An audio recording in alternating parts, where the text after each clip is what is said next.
യക്ഷാൻ ദൈത്യാൻ മദനവശകാൻ ഭൂതസാധ്യാദിസംഘാൻ സൃഷ്ട്വാ തൃപ്തോ നിജതനുമഥോ സന്ധ്യജൻ സർഗലോല സ്തുത്വാ ത്വാം സവിധിരസൃജത്വാനുഷീന്ദ്രാൻ മനൂംശ്ച ത്വദ്ഭക്താഗ്ര്യാൻ മുരഹരേ ദേഹി മേ ദേഹസൗഖ്യം. ആ ബ്രഹ്മാവ് യക്ഷന്മാരെയും രക്ഷസുകളെയും കാമഭോഗ തൽപരന്മാരായ അസുരന്മാരെയും ഭൂതങ്ങൾ സാധ്യന്മാർ മുതലായവരെയും സൃഷ്ടിച്ച് അതൃപ്തനായി തൻ്റെ ശരീരത്തെ ത്യജിച്ചു.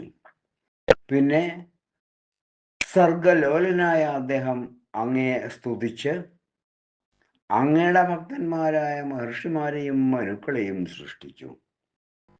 മുരഹരനും ഹരിയുമായ കൃഷ്ണ, എനിക്ക് ദേഹസൗഖ്യം തരേണമേ.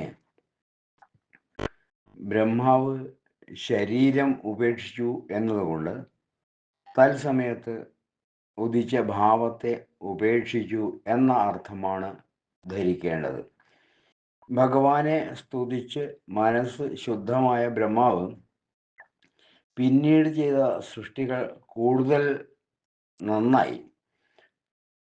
തൃതീയം 18, 19 എന്നീ അധ്യായങ്ങളിലൂടെ വർണ്ണിച്ച ഹിരണ്യാക്ഷ യുദ്ധം, ഹിരണ്യാക്ഷവധം മുതലായവ ഈ ദശകത്തിലെ ആദ്യത്തെ 9 ശ്ലോകം കൊണ്ട് സംഗ്രഹിച്ച ശേഷം മഹദാദി സർഗനിരൂപണം എന്ന 20-ാം അധ്യായത്തിലെ ബ്രഹ്മദേവന്റെ ചില സൃഷ്ടികളെ ഒരു ശ്ലോകം കൊണ്ട് സംഗ്രഹിക്കുകയാണ് ചെയ്തത്.